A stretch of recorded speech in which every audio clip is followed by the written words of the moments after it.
Streaming live on Facebook, YouTube, Twitch, and blasttheradio.com, this is The Lowell Green Show. The number to call and be heard around the world is 613-413-2217. Or email Lowell at blasttheradio.com. And now, here is Lowell Green. Thank you, John. A little bird tells me that you're in trouble with Facebook again. What have you been up to, you little devil? What have you been up to? I'm just a terrible.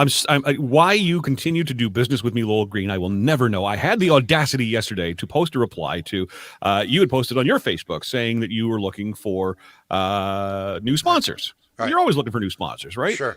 We're in the radio business. We always want sponsors. And so I posted some facts about your podcast, the number, and I took an actual image from the server detailing how many downloads of your podcast you've had in the month of September. By the way, 7,300. Congratulations. I posted that, and it didn't appear on your timeline. I thought, oh, Facebook's having a glitch. I tried it again later. Oh, didn't post. Guess Facebook's having a glitch. So I tried 4 times. Today I log on, and Facebook has given me a little slap on the wrist saying I am forbidden from posting to certain groups because they have a strict policy about posting facts, figures, and stats on their platform. What? So you can't place facts and figures and stats on Facebook. And I know this because one of my listeners the other day posted some exact numbers as to the number of polling stations that were open to voters in Toronto, and she got the same notice. You can't post facts and figures and stats on Facebook. Oh God. What's the world coming to? No wonder people look for alternate sources of information. Oh, my God. Anything you want to comment on today, folks? The lines are wide open. Of course, the text is wide open as well. Now, I'm going to read a few sentences from a comment that appears in many American newspapers yesterday and again today. It's I guess it's gone the newspaper version of what's viral. Viral, right. Yeah.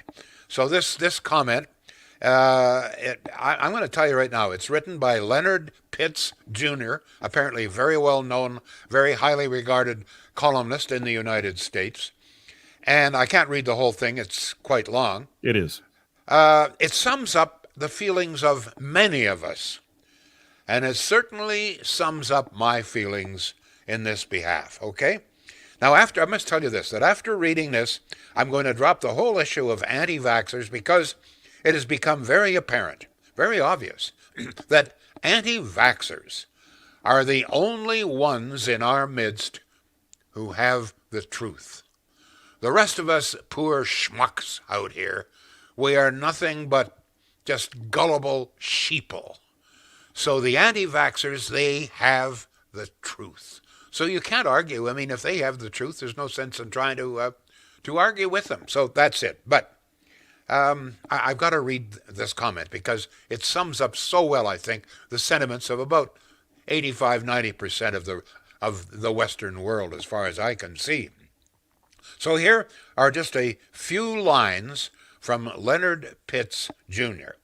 He talks about the number of people who are losing their jobs because they refuse to get vaccinated, and he says, quote, "Well, on behalf of the rest of us, the ones who miss concerts, restaurants, and other people's faces, the ones who are sick and tired of living in the pandemic time, there's a word of response to you quitters. Goodbye." And there's 2 more words. Goodbye and good riddance. We've been down this road before, writes Leonard Pitts, Jr. Whenever faced with some mandate imposed in the interest of the common good, Some of us act like we just woke up on the wrong side of the Berlin Wall. There's no freedom anymore, whined one man in a video that was recently aired. The clip, as it turns out, was from the 1980s, and the guy had just gotten a ticket for not wearing his seatbelt. So if you anti-vaxxers are angry, guess what? You're not the only ones. The difference is your anger is dumb, and our anger is not. Yours is about being coerced to do something you don't want to do. Like, what's new about that? Like you're not already required to get vaccinated to start school or travel to other countries? For that matter, you're also required to mow your lawn, cover your hind part, and yes, wear a seatbelt. But the rest of us, we're mad at you because this thing could have been over long ago, and you're the reason it is not. That's why we were glad when President Biden stopped asking nicely, started requiring vaccinations everywhere he had power to do so. So we were glad when employees followed suit. And that's a problem for you? Then yes. Goodbye. Serenoia. Auf Wiedersehen. Adios. Adieu. We'll miss you, that's for sure. But you're asking us to choose between your petulance and our lives. And that's no choice at all. Way to go, Leonard Pitts Jr. Well said. Certainly speaks on my behalf. Now, if anybody has any further comments on this, I must tell you that I was pretty shocked yesterday that I would say 80% of the response we had to yesterday's program was from anti-vaxxers. They're all hauling out, I don't know, some posts that they'd read someplace, facts and figures from someplace, God knows where. Every time, one of the problems, of course, is every time I say, well, what is your source? Well, it's, I read this, or it's a, you know who else it is that they're getting this information from? I just read this morning on Facebook. The cousin of his wife's brother, no, the cousin of his wife's brother's aunt knew somebody. Or something like, you get it, man. That was their source? Yeah, that was the source, yeah. I know a guy who knows a guy who knows a guy? Oh, yeah, absolutely. And there was another one about, he had heard that there was an RCMP, a Mountie someplace, who knew, as a matter of fact, that there were no deaths whatsoever. It was all, but we don't know who the Mountie was. But these are the kinds of stories that float around. So if anybody has any, joins, if there's anybody out there who supports me and says, look, for God's sake, get over it. Half the world has now been vaccinated. 1/3 is fully vaccinated. We've got 5 million deaths every. But of course, these people even just, oh no, there's no deaths. I know people who know people who knew people who had a cousin who knew somebody, and they said that these weren't deaths at all. They were just I don't know, covering up mummies or something. I don't know. I mean, it's so ridiculous. But you know what? I mean, how are you going to argue with people who think that a jet stream, coming from a jet plane is poison gas? They're poisoning us all. The only thing, of course, every time somebody phones me or talks to me about, what do they call it, John? The jet streams, the chemtrails. Contrails. That's chemtrails. Right. They're chemtrails. They're yep. Chemtrails. Yeah, that's it. The chemtrails obviously have affected me. But so I always ask them, well, wait a minute now. If chemtrails have affected everybody, how do you know they haven't affected you? Oh, well, because he knows better. They've always got the truth. Lowell, do you think maybe they're putting the COVID-19 vaccines in the chemtrails now? No, they're going into the mayonnaise. I'm going to start that rumor and see how far it goes around the internet. Oh God, it's unbelievable. To me, it's just how bombastic. I don't want to lump people into the same group and pick sides, but it seems to me, yes, the people who are very against this, and look, they have the reasons. I will give them that. They've got their reasons. I don't understand their reasons. I respect their reasons. I don't understand it. I don't subscribe to it. But it is so bombastic and aggressive and rude, and I am out of patience. But for you know, there's a column by some dear heart, I guess, I see in the Citizen today, that we should be nice, that we should get along better and try to understand and show some compassion for the anti-vaxxers. I'm Kumbaya. yeah, I'm sorry. Look, if somebody is out there risking my life, speeding, cutting in and out of traffic, he's placing my life at risk. I'm supposed to love this guy? I mean, that's that. People who aren't getting vaccinated are placing my life at risk. They're prolonging the pandemic. They're forcing lockdowns, etc., etc. But aside from everything else, I've had both doses, but I'm 85 years old. I have other health problems. So they tell me that I am still vulnerable. So, to a degree. So these people they're placing my life at risk. And I'm supposed to give them a hug? I'm supposed to have respect for them? They're placing my life at risk. The guy cutting in and out, just about clips your finger. You're supposed to show him compassion? I mean, that's how ridiculous this has become. Why would you show compassion for people who are costing us billions of dollars, costing us lives, prolonging the pandemic, and risking our lives, and risking, by the way, the lives of our children? One of the sad things about this is that increasingly, because of this new variant, the children apparently more and more are becoming affected by this. So these anti-vaxxers are not only it used to be that they're only risking the lives of old people, and old people don't matter anyway. They're just old codgers. They're going to kick off anyhow. It doesn't matter. But now children are coming down with this, and in some cases they've got long-term results. So I'm supposed to show compassion for these people out there because they're petulant. They don't want. I don't want to get a shot. I thought that the word petulant is very appropriate. Okay, anybody, any ideas? I have several other topics. We do have a couple of comments on that. Keenan just chimed in to say the compassion should go to the hospital workers that not only have to deal with it, but then get shouted at for going to work. Rusty says the number of anti-vaxxers will eventually diminish. Mike points out that 20% of Americans still think there's a chip in the vaccine. And Lowell must be an anti-faxer. They say faxer because you can only call or email the show. Ha, ha, ha. Thank you, Robert. Yesterday, I asked you what we should be doing with our light rail system. The question was asked, the program was almost over, so yep. I didn't really have a chance to get any response. I'm beginning, I know it sounds ridiculous, but I'm beginning to wonder if this thing will ever work properly. I'm beginning to wonder if it might not be the wisest choice. I know that we've invested well over $2 billion, but you know what? There's that old song, and I quoted this yesterday. You got to know when to hold 'em, and you got to know when to fold 'em.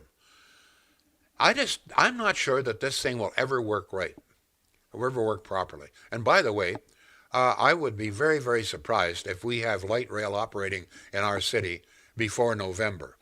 For some inexplicable reason, our city council, in its dwindling wisdom, has chosen to fire the company that was in charge of investigating the problem and recommending fixing it, and hire another company. What this new company will be, what their experience will be, I have no idea. All I know is it's going to take a lot more time.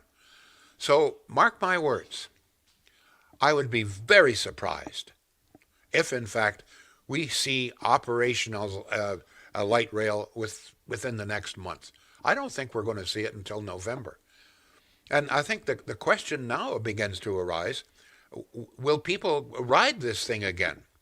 I mean, I've had a number of people say, we're lucky this derailment occurred when it did. And by the way, it's pretty scary when you find out that, in fact, this train traveled, I think, for well over a kilometer off the rails.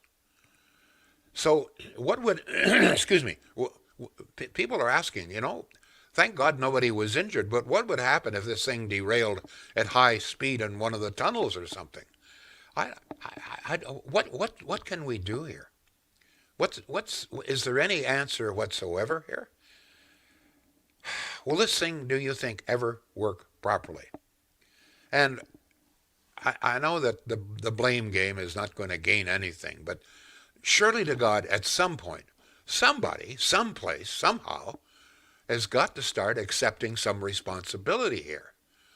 I asked this question yesterday. I've never gotten an answer, and that is, why did we choose Lavalin as to $1 billion contract with Lavalin?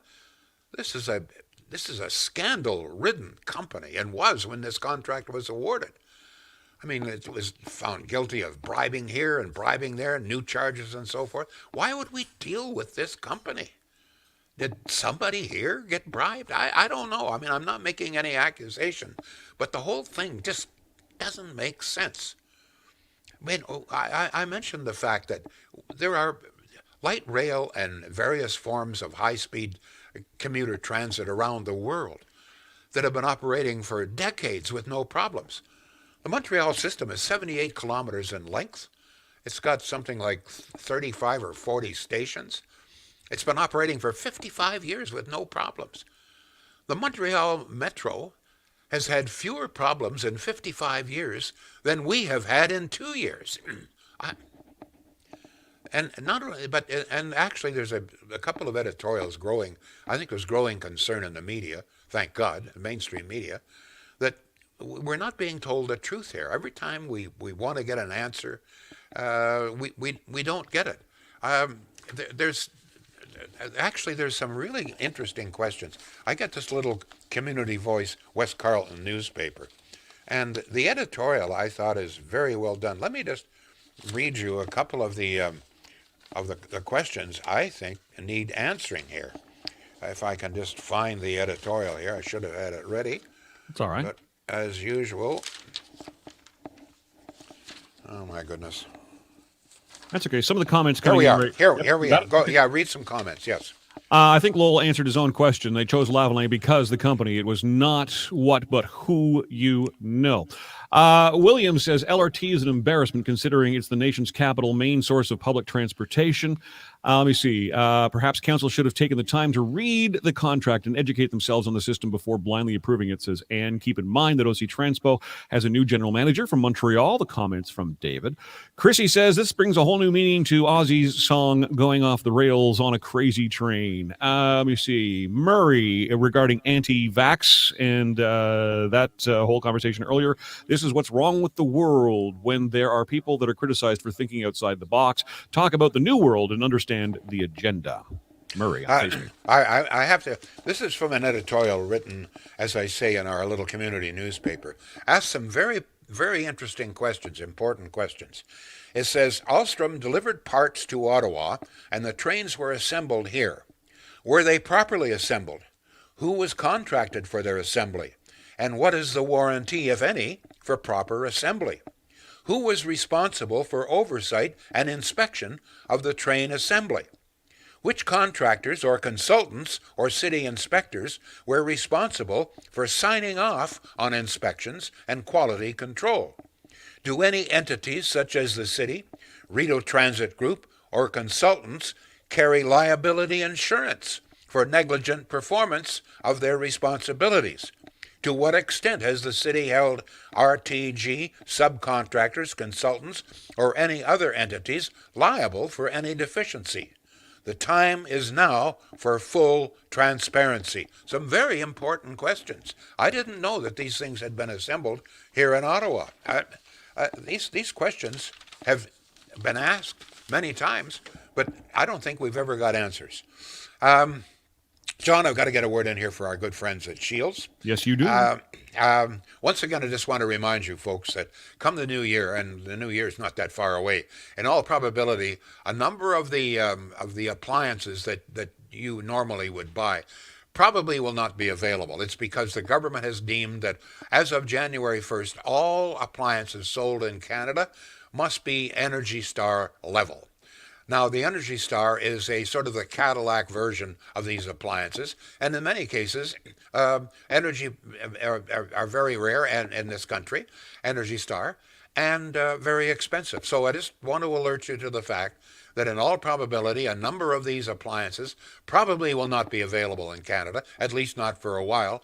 And the appliances that are available, in all probability, you can be sure, are going to be greatly increased in price. So Shields says, look, we've got these appliances in stock right now. We can have them in your house probably in 2 or 3 days. If you're any way you think that you need an appliance, give us a call. Check our website. We'd be glad to serve you. And I'm very happy to say that a lot of people have taken my advice on this and are very, very pleased with it. Shields.ca. Check them out, folks. A very good website, very easy to follow. Shields.ca. John, we got some more texts coming in. Keenan says light rail transit in itself is not the problem. That would be like blaming roads for the Volt cars catching fire. Robert says, could it be that they are liberals? Barry chimes in at 613-413-2217. Lowell, it would be interesting to get maintenance and breakdown information from Montreal and Edmonton on the type of rail cars they're using. I don't remember any big problems with the LRT in Edmonton when I lived there. I think the only answer is to get rid of the new cars and get something better. I have another question here for you. I'm reading a story this morning, or maybe it was yesterday, says that most Canadians are not really angry at the results of this past election, which really begs the question, what would it take to get Canadians angry about anything anymore? I mean, we've just elected a government that has been seeped in scandal. We've got a leader, well, I won't go through all of the scandals, blackface, groping, etc., etc. I'm beginning to wonder, is there any line in the sand? Just to give you an example of how things have changed. Do you remember a number of years ago, a conservative cabinet minister was forced to resign? Why? She had been caught ordering a $16 glass of orange juice in England. She was staying at a hotel in England on country business, no question about it, but she paid $16. This was front page news. Every newspaper in the country, day after day after day, they pounded away the $16, and she was finally forced to resign. Now consider that. I mean, today, if a liberal if Trudeau, what do you think would happen if Trudeau was caught paying $16 for a glass of orange juice?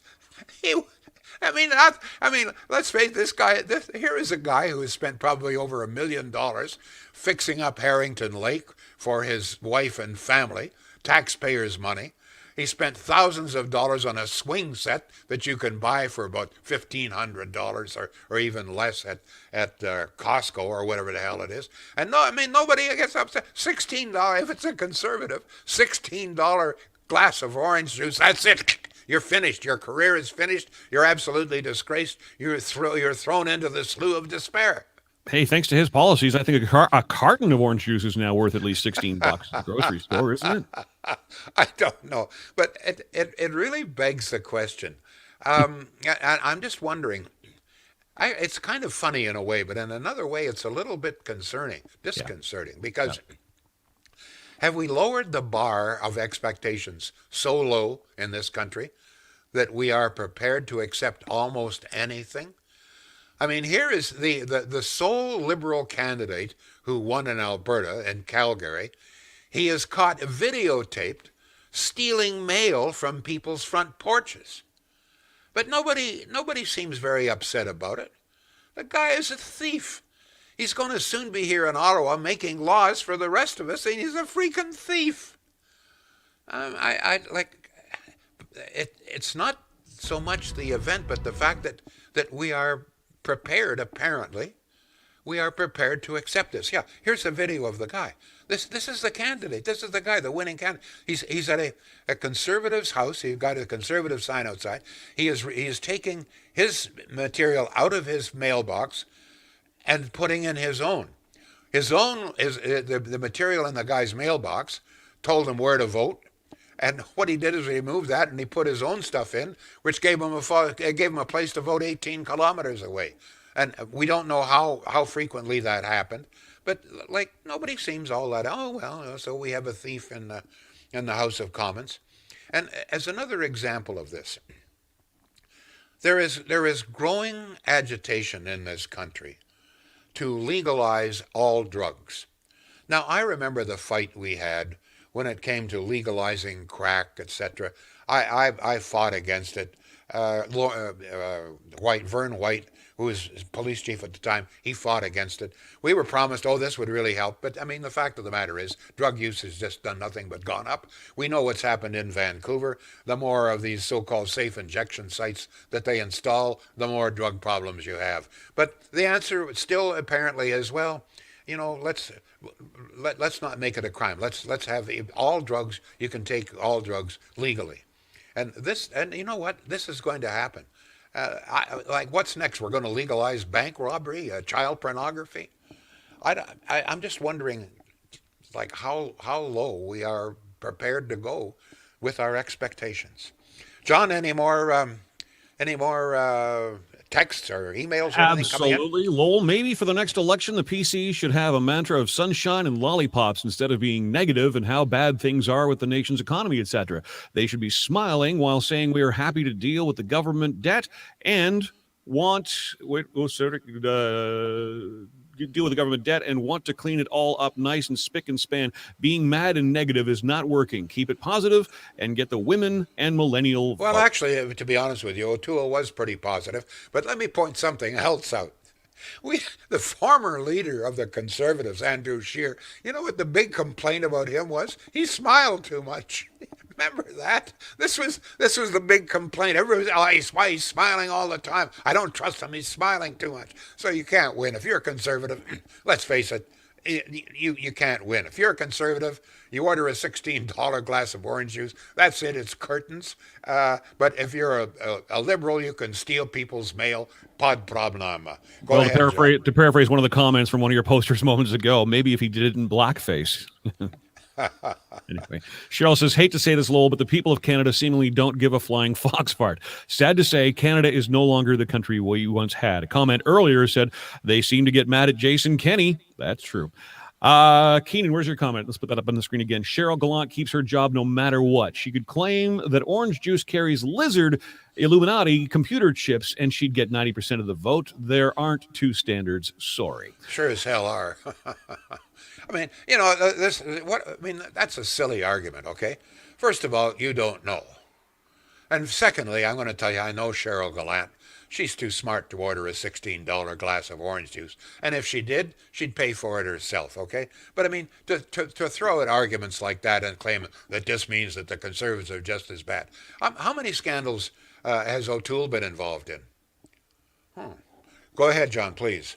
People in Canada love pop culture politics, says Peter. I guess O'Toole blew it when he joined the army and served his country, says Terry. We do have an email in from Lisa. The address here is lowell@blasttheradio.com. She says, once the Liberals are voted out of office in about a year's time or thereabouts, Trudeau and the cronies will sue the federal government despite allegations against them for whatever scandal they've been involved with, and no one will see a day in jail, and taxpayers will be on the hook for well over $100 million, and they will get it. By the way, in this regard, I've been remiss in not mentioning this before. As you recall, the big kerfuffle over Lavalin a couple of years ago involving Jody Wilson-Raybould was that the Trudeau wanted Lavalin to get this special dispensation off the hook, and Judy said no, we must allow the investigation to continue. It said so. You know what happened. Let me just point out that the special dispensation, I forget what they call it, and it's hard to explain, is now being granted. These new charges against Lavalin, exactly what Trudeau wanted 2 years ago is now happening with Lavalin. They will not go to court. Don't tell me there hasn't been political influence here. Trudeau was desperate to avoid Lavalin going to court. We don't know why, but he was desperate. He did everything he could with Ms. Raybould. She refused. And then, as you know, there's new charges laid. But now what Trudeau wanted 2 years ago with Lavalin is now occurring. They have been given special dispensation by the Crown prosecutor. Don't ask me why. And by the way, there's almost no kerfuffle in the country. So Trudeau got what he wanted all along. John, we're almost out of time here. Robert says, until our tax dollars stop buying the mainstream media, the Conservatives will always have an uphill battle. Peter says, Cheryl is my MP. I love this woman. Liberals hate her because they cannot beat her. That's the facts, brothers and sisters. Ray says, O'Toole flip-flops on carbon tax and gun owners. And Keenan says, O'Toole's scandal was he recognized climate change. That was the end of him. I mean, Yeah, he changed this. Yeah, he did. Okay, all right. But I mean, Trudeau didn't flip-flop. I thought one of the major promises of Trudeau was that he was going to change this first-past-the-post voting system. Oh, what happened to that? Go ahead, John, please. That's it. Pretty quiet. All right. We want to thank you all. No more anti-vax stuff. I've given up on that. I confess that very clearly the anti-vaxxers have inside information that is not available to people like you and me, John. And by the way, I have to check. You're in trouble with Facebook, but are you in Facebook jail again? Did you escape jail? No, I've escaped jail this time. Thank you all. We will be back tomorrow. Thank you. The Lowell Green Show is seen and heard live around the world at 2 p.m. Eastern. Connect with us online at blasttheradio.com/Lowell Green. Can't join us live? Download the Lowell Green podcast. Available on Apple, Spotify, Google, and more. Ask your smart speaker to play the Lowell Green podcast. This is a production of blasttheradio.com.